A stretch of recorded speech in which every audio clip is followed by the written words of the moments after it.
Hello, welcome to Tarot with Tanya.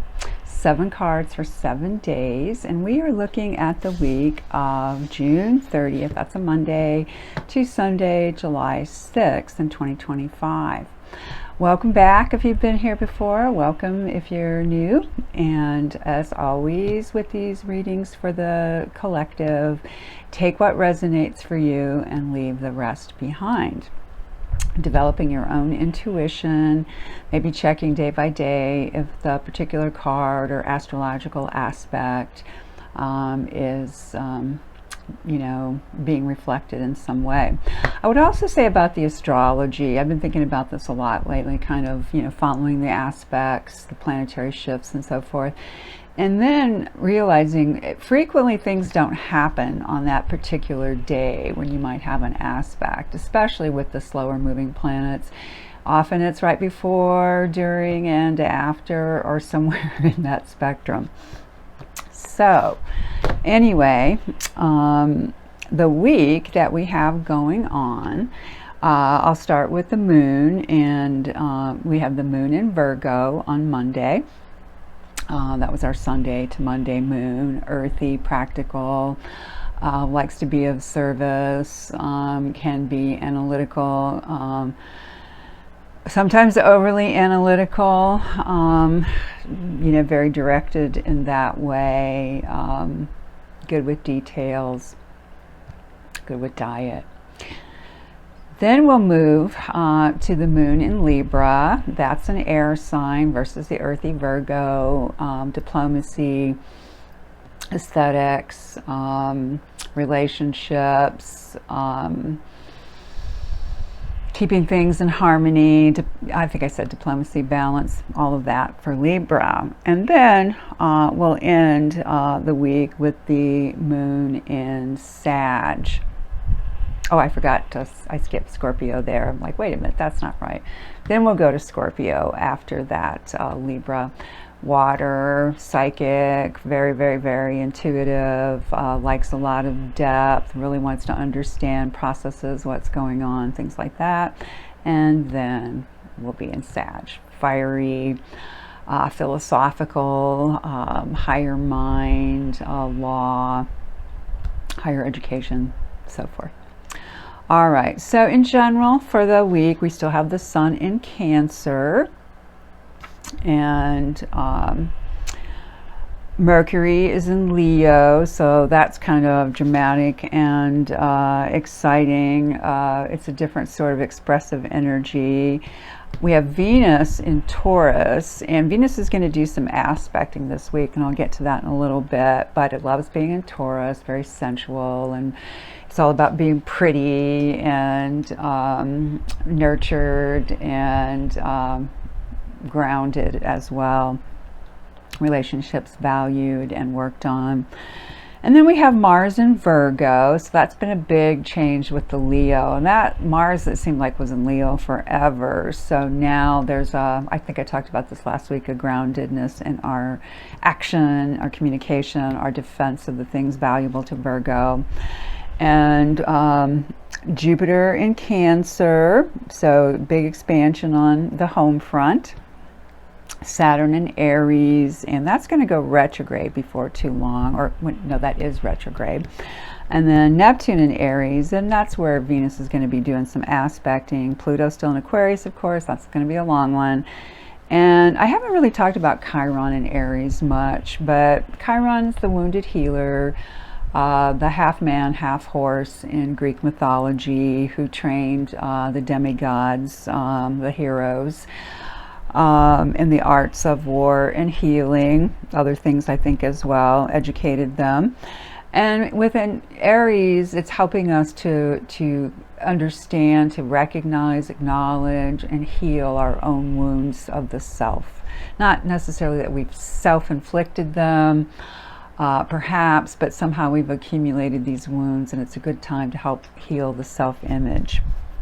And then still that North Node in Pisces. So that energy that we are all connected. It's the great collective unconscious. All right, getting away from too much detail in Virgo. That's a balancing right there. Okay. Otherwise, we jump to Friday, and that's when we do have that Venus conjunct Uranus. So she's getting ready to leave Taurus, because both of them are right at the end there, and she moves much faster. Like Uranus takes 7 years or so to go through a sign. Venus can be months.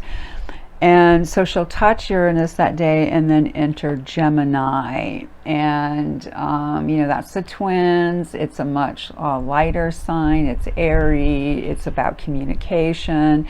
So there could be this sort of excitement about meeting someone new, a lot of flirtation. That would be that Venus going into Gemini.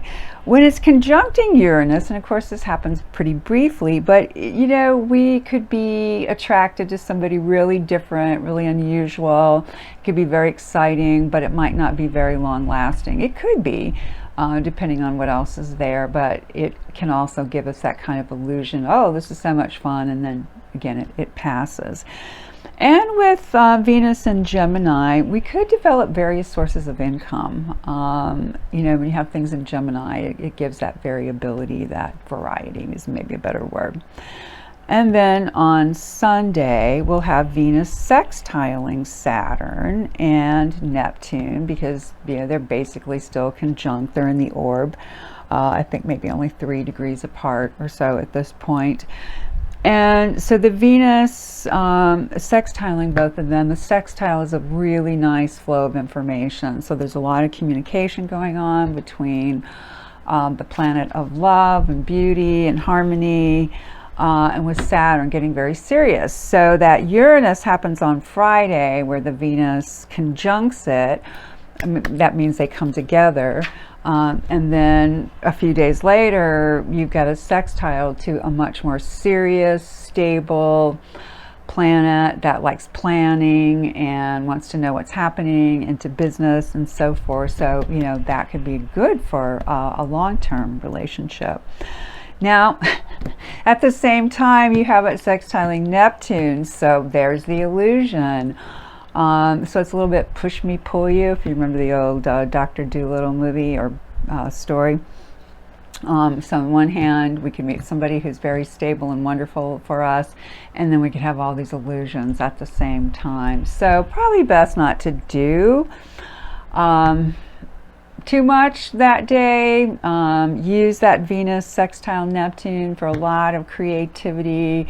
Enjoy the people you meet. Be serious in the sense that you're going to wait and check things out. All right, I hope that helps. Otherwise, for the cards, the dominant element is air this week. And I'm using the Wildwood deck, so it comes out as the arrows. We have a little bit of earth and a little bit of water to balance it out, and no fire this time, though we do have the sun, so that's where our fire is coming from. And we have a couple of 1s and a couple of 6s. So we begin, and I think we had this very recently. Feels like it was also beginning, maybe it was another ace, but anyway, Ace of Arrows, shooting right up. It's almost like it's coming from the target, following the smoke, and it's like taking aim at something mentally, having a new direction. It can also be a new kind of clarity for someone. Maybe a fog has been lifted and there's much more ability to take aim and, again, to see clearly. And aces are gifts, so the gift would be insight and a new direction.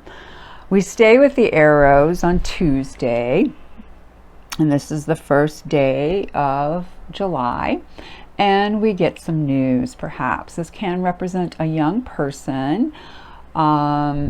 Again, it's the air element. That's why we talk about it being communication, news, some information coming in. And this one also can sort of dispel moods, clouds. So, you know, this is different smoke and it's going to disperse, of course, but it kind of makes me wonder if this doesn't give us even more clarity on Tuesday when more information comes in. Now, we might not fully have the big picture yet, but we're beginning to understand more. And again, personal or collective. On Wednesday, we get the first of two majors for the week, and this is where I was talking about. We get some fire with the sun. You see the sun in the heart corresponding to the sun behind the person. Makes me think of the sun salutation in yoga, how we're taking that sun and inviting those energies into the heart, connecting ourselves to universal consciousness. And it's a happy card. You get beautiful flowers. I don't know how well you might be able to see those, but you have your person and then these lovely, lovely valleys. So there's bounty in this. There's goodwill, good nature, light being shown on things, growing things, healing things, making us feel better. And again, maybe, you know, shedding a big light on something as well. On Thursday, we have the second major for the week, and that's the Green Woman. And in like Rider-Waite Thoth decks, some of the more classic ones, she would correspond to the Empress. So she's the number 3. You know, talk about bounty. This is really tangible bounty. Like, I mean, her belly always reminds me of a big old apple, a nice ripe apple. And she's, you know, looks like she's getting ready to brew something. It can be about harvest and nurturing. I mean, the dark side can be over nurturing, a little bit of smothering, too much mothering kind of energy. But when used in a positive way, just very loving, kind, understanding, supportive. And, you know, draw that into yourself.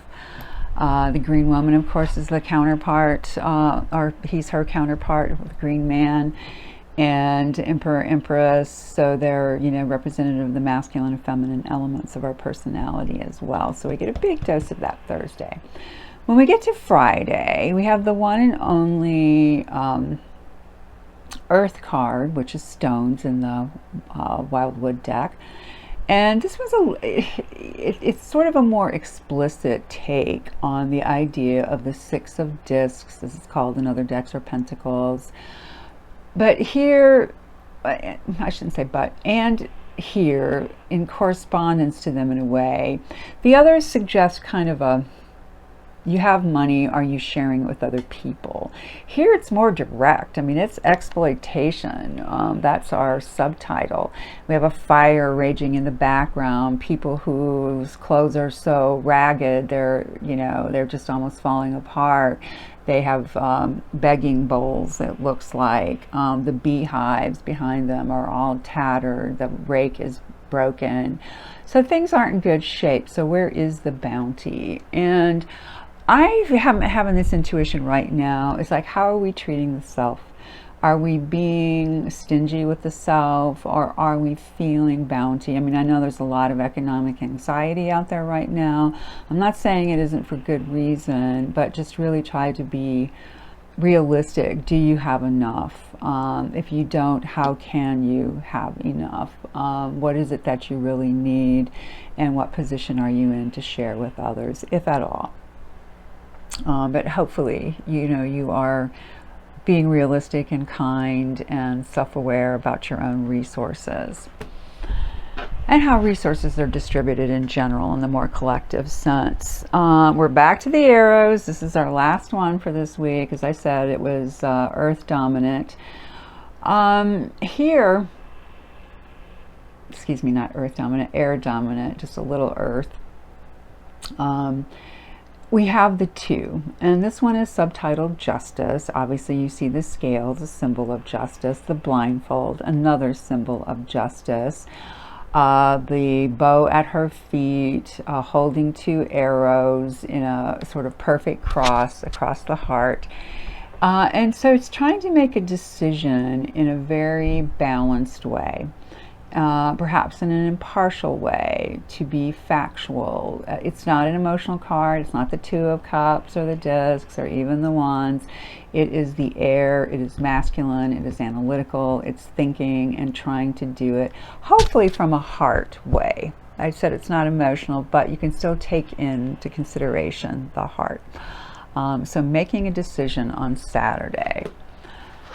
And Sunday, that second of the sixes and the only water card for this week in this deck called Vessels.